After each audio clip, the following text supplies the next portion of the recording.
욥기 11장 1절부터 6절까지입니다. 나아만 사람 소발이 대답하여 이르되 말이 많으니 어찌 대답이 없으랴. 말이 많은 사람이 어찌 의롭다함을 얻겠느냐. 내 자랑하는 말이 어떻게 사람으로 잠잠하게 하겠으며 내가 비웃으면 어찌 너를 부끄럽게 할 사람이 없겠느냐. 내 말에 의하면 내 돈은 정결하고 나는 주께서 보시기에 깨끗하다 하는구나. 하나님은 말씀을 내시며 너를 향하여 입을 여시고 지혜의 오묘함으로 내게 보이시기를 원하노니 이는 그의 지식이 광대하심이라. 하나님께서 너로 하여금 너의 죄를 잊게 하여 주셨음을 알라. 아멘. 기도하겠습니다. 하나님 아버지, 늘 이 세상의 것에 붙들려 살아가고 또 우리 스스로 신자답게 되고자 하는 욕망에 의해서 무거운 짐을 지고 있는 저희들입니다. 오늘도 말씀 안에서 자유함을 배우게 하시고 자유가 있는 그 진리의 길로 갈 수 있도록 저희를 은혜로 인도해 주시옵소서. 예수님 이름으로 기도합니다. 아멘.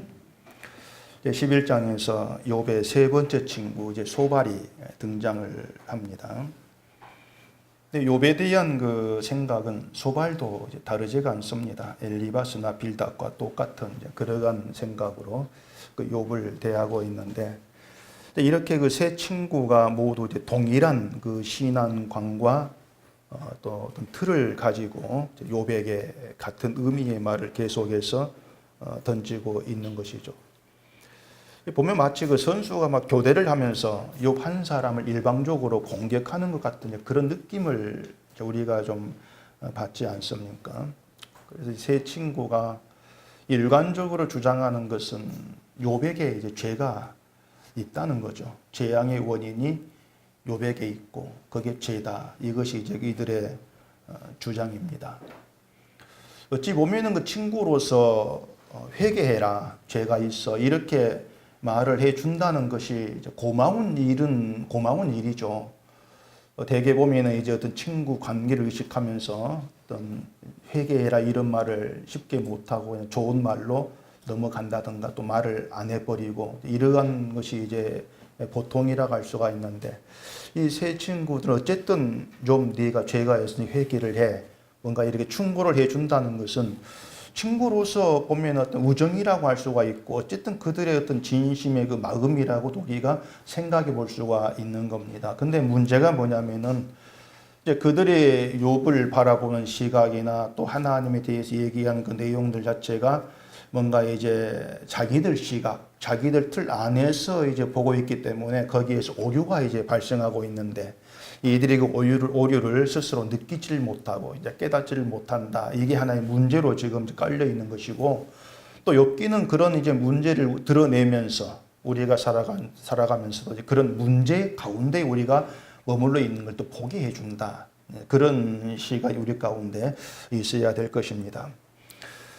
자, 이 세 친구는 저희 빌닷도 마찬가지예요. 욥, 너에게 죄가 있어서 하나님이 내린 재앙이니까 죄를 좀 인정을 하고 회개를 해라. 네, 그렇게 계속 주장을 이제 하고 있는 것이고, 또 이 세 친구가 자기들이 알고 있는 어떤 신학적인 내용, 하나님의 내용, 이걸 이제 동원하면서 욥을 이제 설득을 하고 있는 겁니다. 근데 이제 욥의 입장에서는 자기가 자기 재앙이 죄 때문이라고 하는 것을 인정할 수가 없다는 게 욥의 이제 입장이거든요. 그러니까 욥 자신은 아무리 생각을 해봐도 이런 엄청난 재앙을 받아야 될 만큼 죄를 범하지를 아니했다. 그게 이제 욥의 생각이죠. 보면은 그 욥의 친구나 욥이나 같은 생각이 있습니다. 그게 뭐냐면은 재앙에는 이유가 있다. 그게 같은 생각이에요. 재앙에는 이유가 있다.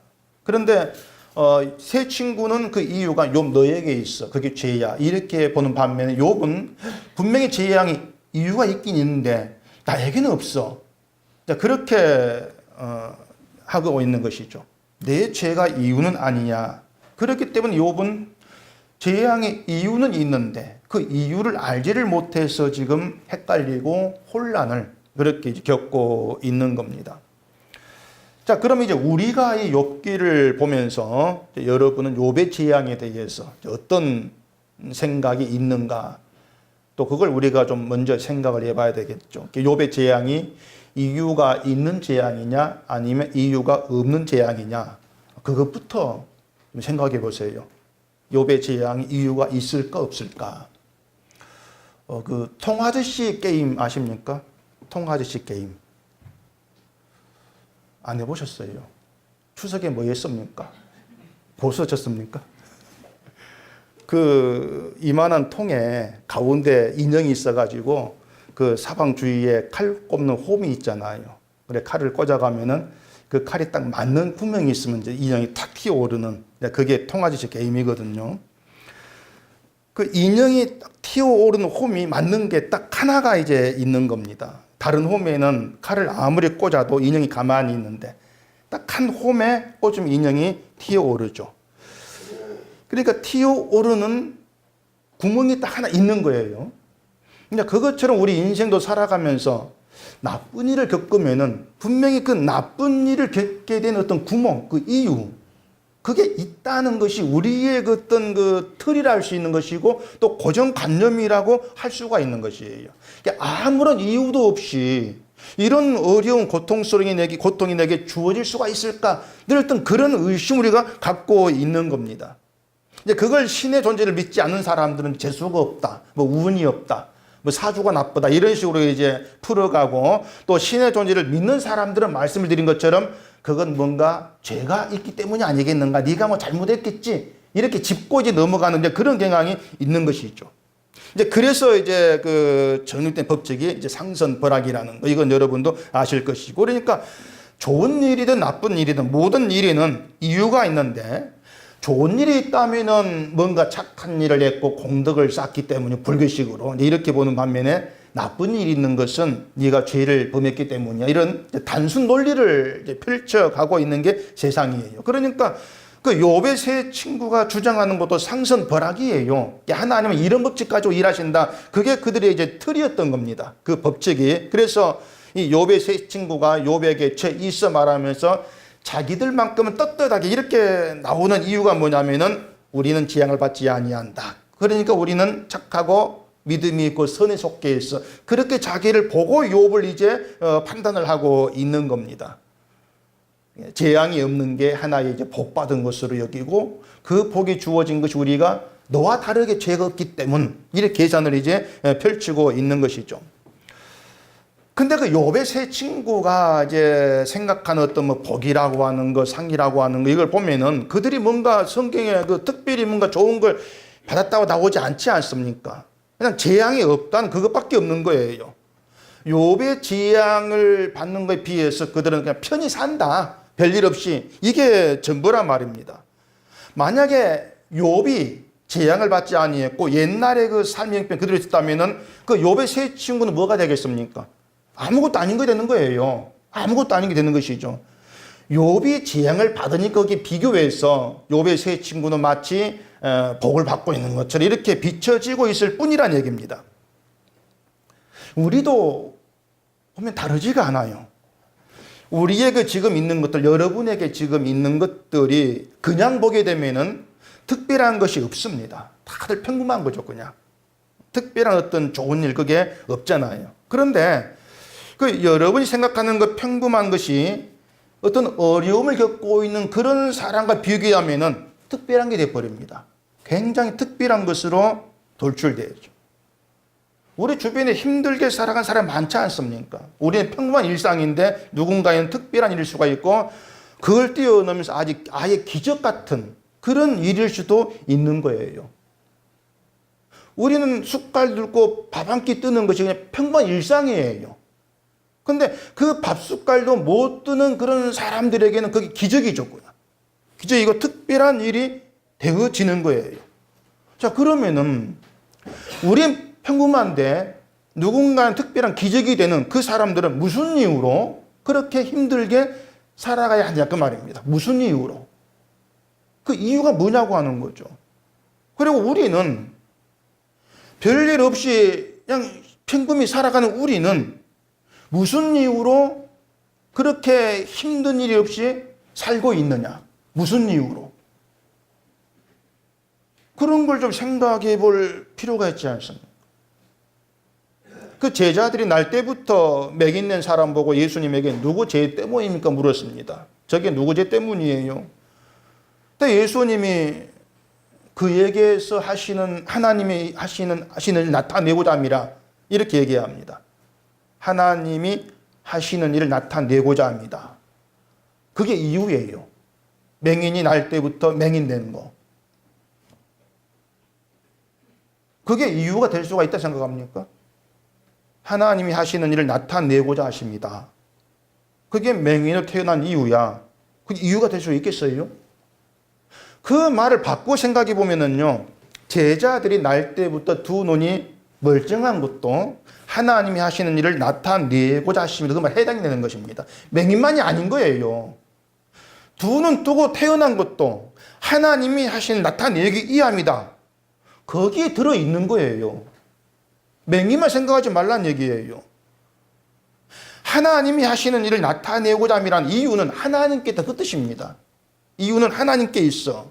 우리 쪽에 이유가 없다는 거예요. 맹인에게 이유가 있는 것이 아니고 하나님께 이유가 있다, 그거예요. 결국 뭔가 하면은요, 욥의 재앙에는 이유가 없다는 겁니다. 그 이유가 욥에게 있는 것이 아니라는 거예요.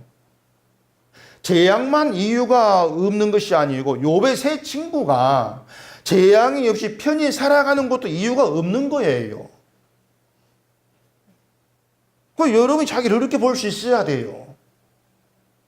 내가 편히 살아가는 거, 내가 좋은 일이 있는 거, 이유가 내게 있다 생각하면 결국 나에게서 뭔가 착하고 의가 되고 찾게 되어 있습니다. 아, 내가 이렇게 해서 하나님 이렇게 해주겠지. 이유를 내게 찾아요. 그 이유를 여러분께 두지 말라는 얘기입니다. 왜 그런가 하면은 이유를 내게 돋부르면 새 친구와 같은 시각이 나올 수밖에 없는 거예요. 나는 신앙이 좋으니까 별일 없이 잘 살고 넌 신앙이 나쁘니까 이렇게 못 살지. 그렇게 나눠질 수밖에 없는 거예요. 결국 새 친구의 잘못 때문에 이유를 자기에게 뒀다는 것입니다. 인간에게 이유를 두고 있다. 그 시각이 잘못된 거예요. 그러니까 욥을 자꾸 지적을 하는 것이죠. 다시 말씀을 드릴게요. 우리의 삶에는 이유가 우리 가운데 있는 게 아닙니다. 평범하게 사는 것도 이유가 우리에게 있는 것이 아니고 좋은 일이 있는 것도 이유가 여러분께 있는 게 아니에요. 나쁜 일이 있어도 이유가 여러분께 있는 게 아니에요. 모든 이유는 하나님께 있습니다.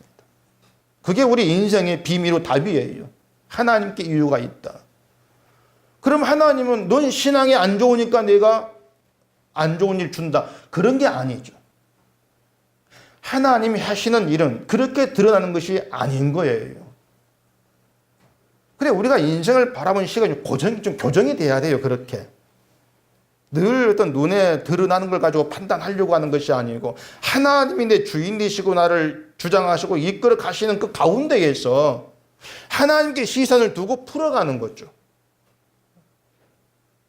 수학을 풀어갈 때도 공식을 가지고 잘 풀어가는 것처럼 우리 인생의 문제도 하나님께 시선을 두고 풀어가는 공식이에요.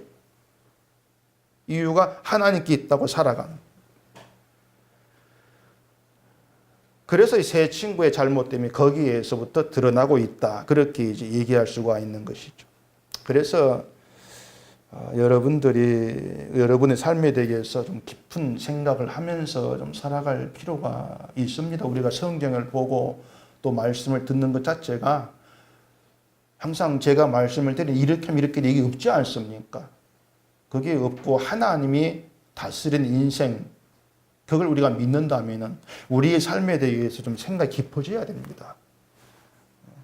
우리가 힘 쉬고 숨 쉬고 살아가는 거, 내가 오늘 눈 뜨고 하루를 지내고 이 자리에 모이게 되어지고 이 모든 것에 이유가 있느냐? 그 이유가 나에게는 없다. 근데 숨을 쉬고 있는 그것이 하나님의 은혜다. 이유가 하나님께 있으니까. 그래서 하나님의 은혜는 우리에게 무슨 이유가 있어서 주어지는 건 아니라는 거예요. 일방적인 은혜고, 믿음을 은초로 받은 것도 이유가 내게 있어서 받은 것이 아닌 거죠. 구원도 이유가 없어요. 여러분께 무슨 이유가 있어가지고 여러분을 구원을 이루게 하시는 그게 아닌 거, 이유가 없어요. 모든 이유는 오로지 하나님께 있다. 그렇게 시선이 좀 고정이 되셔야 돼요. 다시 말해 하나님은 어떤 이유를 가지고 하나님의 이유를 가지고 우리의 삶을 주관해 가신다는 겁니다. 하나님의 이유를 가지고. 하나님의 이유를 가지고 우리를 숨을 쉬게 하시는 것이고 하나님의 이유를 가지고 우리를 구원하시는 거예요. 우리가 이런 믿음을 가지고 살아간다면 인생에 대해서 혼란스러울 것이 없죠. 하나는 정리가 되어 간다고 할 수가 있을 거예요. 그래서 마지막에 욥이 하나님을 알게 되는데 알게 될 때 모든 이유가 하나님께 있었던 것이구나. 그걸 알게 돼요. 근데 그 이유를 알게 자꾸 찾으려고 하니까 내가 혼란스러웠던 것이고 저주가 나왔던 것이고 이런 문제로 회개를 하게 되는 것이죠. 하나님 쪽에서 이유를 가지고 우리 인생을 이끌어 가신다. 그게 알게 되었을 때에 내 인생을 내가 주도해 보려고 했던 것이 잘못이었구나. 그렇게 회개가 나와지게 되는 거죠. 그렇게 보면 결국에 욥이나 욥의 세 친구나 모두가 다 하나님에 대해서 잘못 알고 있습니다. 오류가 많은 사람들이었죠. 그런데도 서로가 이제 하나님에 대한 자기의 생각이 잘못되었다는 것을 몰라요. 오로지 네가 잘못되었다 이런 주장만 계속해서 이제 서로 되풀이하고 있는 거. 그게 그들 현실이었고 그게 또 오늘 기독교인들의 현실일 수가 있는 거예요. 하나님에 대한 생각이 무지한 채 서로가 잘못되었고 서로를 지적하고 서로를 판단하려고 하고 이런 모습이 자꾸 튀어나오게 되어진다고 하는 거죠. 그래서 욥과 이 세 친구들 보면 그 말한 걸 보면 서로 못 만납니다. 생각이 일치가 될 수 있는 부분이 없어요. 결국 결론이 나지 않는 논쟁일 수밖에 없는 거죠. 그리고 나중에 하나님 등장해서 이제 결론이 내려지게 되어지는데 하나님이 등장해서도 누가 옳다는 말이 없다겠지 않습니까? 야, 욥의 말이 옳아 아니면 빌닷의 말이 옳아 이런 판단을 하나님께서 내리지를 않습니다. 하나님의 그 관심은요, 누가 옳고 누가 그른가를 가르치는 데 있는 것이 아니에요. 등장은 인간이 하나님을 어떻게 일을 해야 되고 어떻게 알아야 될 것인가 이걸 알게 하기 위해서 하나님 등장을 하고 있는 겁니다. 말씀도 마찬가지. 말씀도 내가 옳은가 틀렸는가 이것을 드러내고 판단하는 것이 아니고 하나님 누구신가 알려주기 위해서 말씀이 있는 거예요. 그리고 오전도 얘기했지만 여러분이 모여서 말씀을 얘기할 때 누가 옳고 누가 그런가 절대 그런 판 나가시면 안 돼요. 하나님이 누구신가 늘 거기에 생각이 모아져야 된단 말이에요. 그게 진짜 신자들이 모여서 예수를 얘기하는 그런 모임이 되어지는 겁니다. 우리는 그러한 내용들을 이제 욥기를 통해 보고 있는 거예요. 욥을 통해서 배우고 있는 것이죠. 그게 우리 시각이 되는 거예요. 그 11장에 소발이 하는 말을 보면은 틀린 게 없어요. 보면은 진짜 하나님에 대해서 철저한 지식과 신앙을 가지고 있는 그런 사람의 말로 우리는 분명히 생각이 되어진다는 얘기입니다. 그래서 내가 얘기했지만 우리 같은 엘리바스나 빌닷이나 소발 이런 사람들 우리가 모르는 상태에서 이들이 하는 말을 본다면 오류를 찾기가 쉽지가 않아요. 굉장히 성경적인 그런 말로 보일 수밖에 없죠. 이런 게 그 욥기를 이제 보는 데 있어서 좀 어려운 부분이다. 그렇게 얘기할 수가 있습니다. 욥의 친구들은 욥이 죄가 있다고 생각을 하고 얘기를 하는데 친구들의 그 말을 옳다고 하면은 욥의 재앙이 죄 때문이다. 이것을 인정하는 게 되지 않습니까? 또 친구들이 말이 잘못됐다. 이렇게 얘기하려고 하니까 그런 내용이 보이지가 않고 그래서 이제 욥기에서 이 친구들이 하는 말을 가지고 설교하기가 좀 곤란해져요. 친구들 말을 하나님 말이라고 하고 얘기하기가 할 수 없잖아요.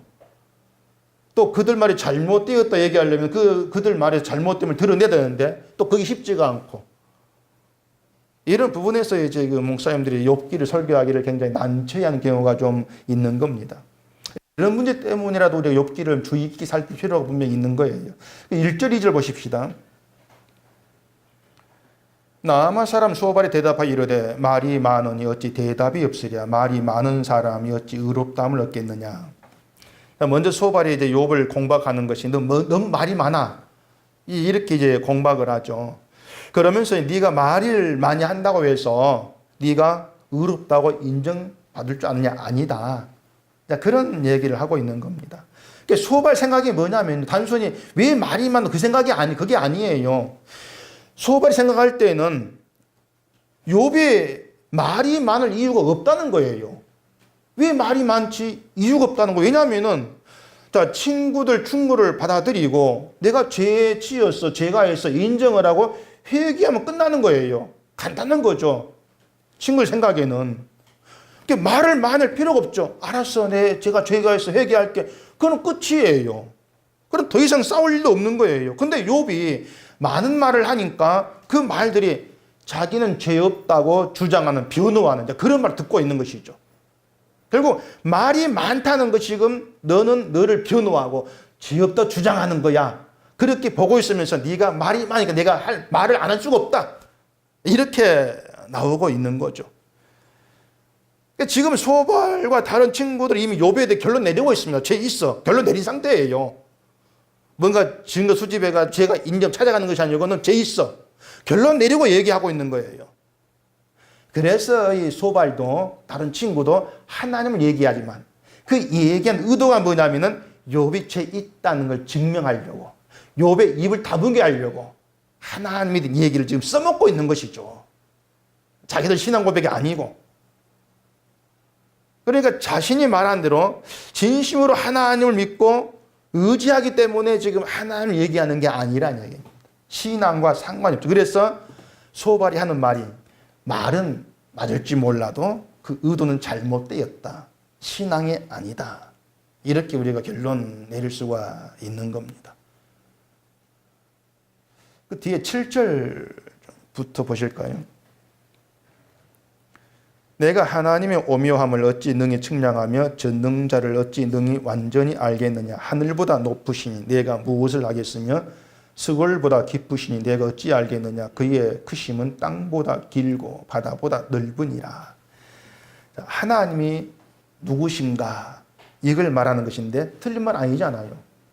딱 맞는 말 하고 있지 않습니까? 틀린 말이 아닌데 말씀드린 것 소발한 이 말을 욥이 죄 있다고 입 다물으라고 그걸 인정하게 하려고 써먹는 것뿐이에요 지금.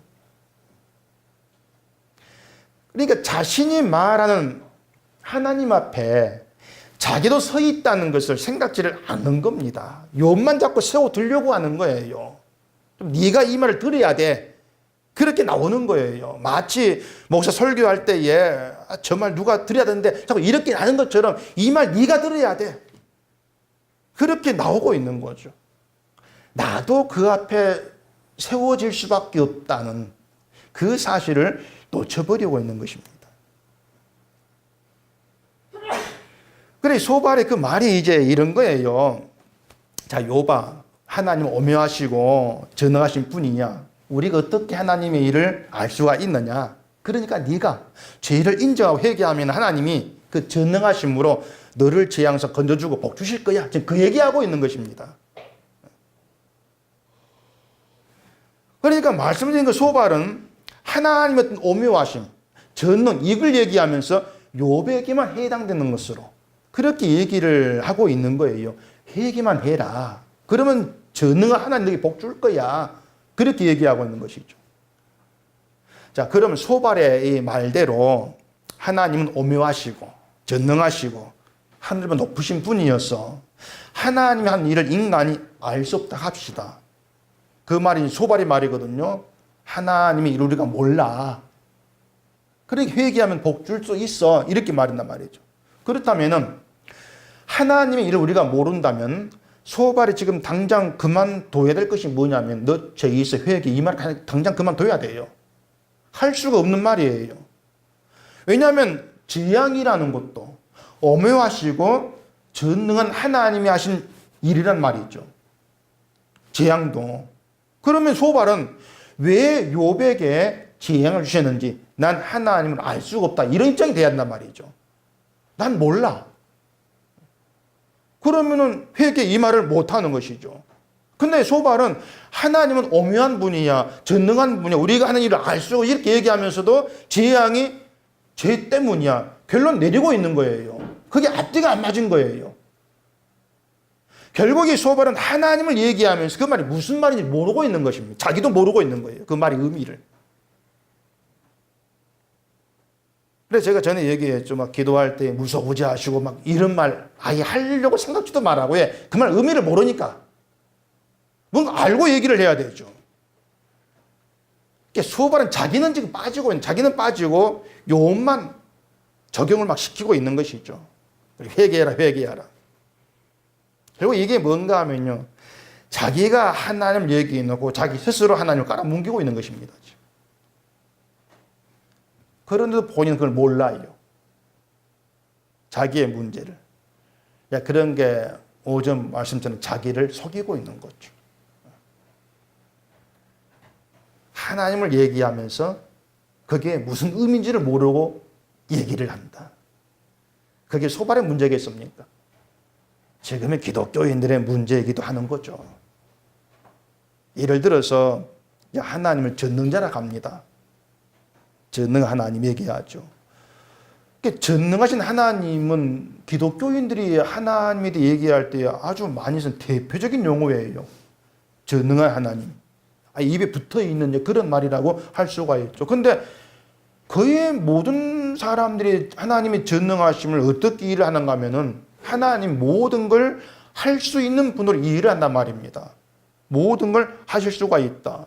지금 소발도 그런 의미로 얘기하고 있는 거예요.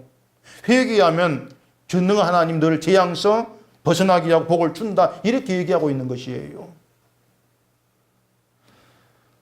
하나님이 모든 걸 할 수 있다.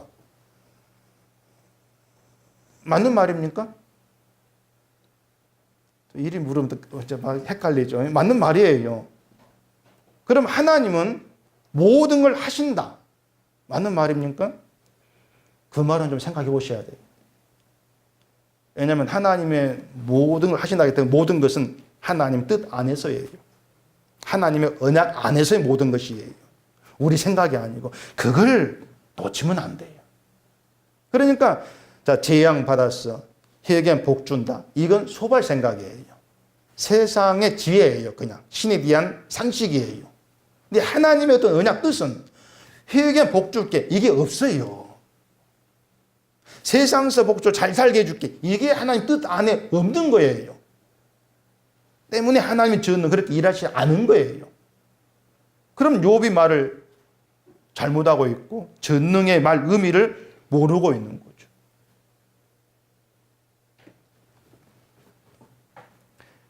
그러니까 하나님의 전능하심을 여러분이 어떻게 이해를 하셔야 되냐면은 하나님은 뜻하신 모든 걸 이루시는 분이다. 이렇게 이해하세요. 전능이 하나님 뜻하신 모든 걸 이루신다. 근데 그 하나님의 뜻이 뭔가를 우리가 몰라요. 그렇지만 세상은 하나님 뜻대로 되고 있어요. 우리가 믿고 있습니다. 뜻대로 되고 있다. 우리 생각대로가 아니고 하나님의 뜻대로 되어지고 있다. 이걸 믿는 것이 하나님의 전능을 믿는 겁니다. 십자가도 하나님의 전능을 나타낸 증거물이지 않습니까? 하나님에서 언약대로 완성된 게 십자가의 사건이거든요. 그런데 세상은 하나님 전능을 십자가로 연결해서 생각지 않습니다. 왜냐하면 자기가 중심이 되어 있는 것이 이 땅의 인간 사고이기 때문에 그런 거죠. 근데 하나님은 십자가라는 그 방식으로 자기 백성을 구원해 내시는 거예요. 그리고 복을 주시는 것도 십자가 안에 불러들임으로 그 자체가 복이 되게 그렇게 일하시는 것이죠. 그게 하나님의 이유고 뜻이기 때문에 말씀을 드린 것처럼 구원의 이유가 우리에게 있지 않고 하나님께 있다. 그렇게 얘기를 하는 겁니다. 이게 전능한 하나님의 이제 의미이기 때문에 뭐 회개하면 뭐 재앙서 건져주고 뭐 11장 복 받고 이러한 것들은 하나님의 전능과는 관계없는 그런 내용이 될 수밖에 없는 거죠. 그래서 얘기한 것처럼 우리가 하나님을 얘기하고 또 십자가를 얘기한다면 무엇보다도 나를 먼저 그 앞에 세워놔야 됩니다. 십자가 앞에. 하나님의 전능한 앞에 나를 세워두는 게 필요해요. 그러면 십자가를 믿으면 구원받는다는 그 구원의 중점을 둔 그 말보다도 십자가 앞에서 나는 진노의 자식일 뿐입니다. 이런 고백이 있게 되는 거죠. 그런 것들이 하나님의 말씀의 권세에 다스림 받고 있는 그러한 증거고 믿음에 의한 열매, 산물이 되어지는 것입니다. 자, 욥의 친구들 예상은 재앙은 죄로 인한 것이다. 이게 이제 욥 친구들의 예상이었습니다. 뭐 주일 성수하면 복 받는다. 이것도 사람들이 예상하고 있는 것이죠. 현실은 그 예상대로 안 돼요. 자, 말씀드렸죠. 누구는 잘 살고 누구는 못 삽니다. 이유가 뭐라겠습니까? 이유는 없다. 오직 하나님께만 이유가 있다. 그렇게 말씀드렸죠. 누구는 평생 건강하게 잘 삽니다. 누구는 평생 병 때문에 고생하고 살아갑니다. 이것도 이유가 없다. 하나님께만 있다. 그러니까 사람이 예상할 때에는 그거예요. 분명히 뭔가 문제가 있는 것 같고 잘못이 있어도 고통을 받는 것 같은데 성경은 이유가 없다 이렇게 말합니다. 너에게 이유가 없어. 이유는 하나님께 있어. 그게 친구들의 오류라고 말씀을 드렸습니다. 소발이 아주 떳떳하게 하나님을 얘기하면서 너 죄 있잖아. 그렇게 욥을 추궁하는 거. 자신은 하나님에 대해서 잘 알고 있고 바른 관계에 있다고 스스로를 이렇게 인정하는 거. 바로 이런 것들이 인간의 예상이에요. 근데 늘 하나님이 이런 예상을 빗나갑니다. 우리 예상대로 안 되는 것이죠. 그래서 이런 욥의 친구들을 대해서 말할 수 있는 것은 이 욥의 친구들은 욥도 마찬가지예요. 하나님의 용서와 긍휼하심을 알지를 못하고 경험한 적이 없다는 겁니다. 보면 그게 답이에요. 만약에 이 사람들이 하나님의 용서를 알았고 긍휼을 경험한 그런 친구들이 그런 사람들이 있다면은 욥의 재앙이 설사 죄 때문이라 할지라도 자신들이 회개해라 마라. 그렇게 말할 수 있는 것이 아님을 알 것이에요. 자기들이 무슨 권세가 회개하라 합니까? 그런 말을 할 수가 없는 것인데. 회개 자체도 하나님의 능력으로만 가능해요. 그런데 회개해라 이렇게 얘기하고 있는 것은 회개가 결국 사람 의지대로 되는 것으로 착각을 하고 있다는 이런 증거죠. 그래서 진심으로 이 사람들은 하나님 앞에 자기를 세워두고 자기 문제를 바라보는 그 경험이 없는 사람들이다. 그렇게 우리는 얘기할 수밖에 없어요. 우리가 성경을 배우면서 하나님에 대해서 아는 것도 중요하고요. 또 어떤 성경 지식을 갖게 되는 것도 중요합니다. 근데 그 모든 것들은요, 언제나 나 자신을, 여러분 자신을 말씀 앞에 세워놓는 게 돼야 돼요. 늘 그렇게 나가셔야 돼요. 그리고 그걸 통해서 내가 말씀 안에서 하나님을 만나는 것이 돼야 돼요. 만날 때 우리는 진노의 자식으로 드러날 수밖에 없습니다. 그 가운데에서 하나님 나에게 어떤 일을 행하셨는가 하나하나 파고 들어가셔야 돼요. 그러면서 그 밑바닥에 깔려있는 십자가의 은혜, 하나님 용서와 공의를 만나셔야 돼요. 그게 그 심령에 살아있는 그 사람의 신자예요. 그런 사람들은요, 너 회개해라. 죄 지었잖아. 그런 말을 못하는 겁니다. 그래서 하나님의 용서와 긍휼의 그 경험이 없으면은 사실은 이건 기독교 신앙이라고 할 수가 없는 거예요. 4절 보십시다. 내 말에 의하면 내 돈은 정결하고 나는 주께서 보시기에 깨끗하다는구나. 욥이 난 죄 없다 그 말을 지적을 하고 있는 거죠. 또 뒤에 6절 보시면은 지혜의 오묘함으로 내게 보이시기를 원하노니 이는 그의 지식이 광대하심이라. 하나님께서 너로 하여금 너의 죄를 잊게 해주셨음을 알라. 자, 이거 소발 말이 무슨 말이냐면은, 자, 욥이 죄 없다고 합니다. 죄 없다고 하니까 네가 진짜 죄가 없어서가 아니고 하나님이 네 죄를 잊게 하셔가지고 그 죄를 생각지를 못해서 그렇다. 그렇게 얘기를 하고 있는 겁니다. 근데 그 죄를 잊어버린 것도 하나님이 하신 일이야, 그 뜻이에요. 그러니까 하나님이 뜻이 있어가지고 죄를 기억하게 못하게 한 것이지 실제 내가 죄가 없어서가 아니다. 한마디로 너 자신을 좀 알아라, 그런 뜻이에요. 하나님은 죄를 기억하지 못하게 했다. 그래 자기 죄를 모른다. 말이 되는 겁니까? 소발은 자기를 아는 겁니까, 그러면? 항상 그게 이제 문제가 되는 거예요. 소발은 자기를 몰라요. 자신의 인간됨을. 단지 소발이나 다른 친구들이 자꾸 이제 주장하고 있는 것은, 굳게 붙들고 있는 것이 뭐냐면, 넌 재앙 받고 있고 난 재앙 안 받네. 그겁니다. 정당성이라고 하는 게. 그것 하나 가지고 우린 정당한 편에서 욥을 공부하고 있는 것 뿐이지, 말씀을 드린 것처럼 하나님을 얘기하면서도 하나님을 모르는 것이 그들의 모습의 전부라고 하는 거예요. 지금 욥에게 네가 죄를 기억하지 못해서 이렇게 얘기하는 것도 그 죄를 어떻게 보기 때문에 그런 것입니까? 죄를 기억한다 못한다, 이게 무슨 말이에요? 죄를 뭘로 보기 때문에 그렇습니까? 행위로 보는 거예요, 죄를. 누구 때렸다든가, 주일 안 지켰다든가, 그런 행위로 보기 때문에 그런 행위를 기억을 못하니까 죄를 기억 못한다, 이렇게 얘기를 하고 있는 거예요.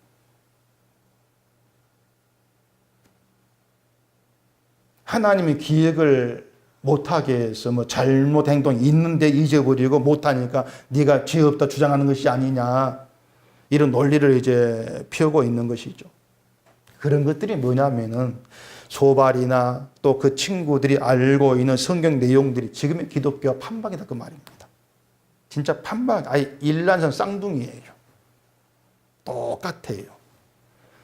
그럴 수밖에 없는 게 동일한 죄 가운데 태어났기 때문에 그런 겁니다. 그래서 죄를 이해하는 것도 같아요, 그냥. 지금도 기독교가 보면 죄를 이해하는 게 행위로 보지 않습니까?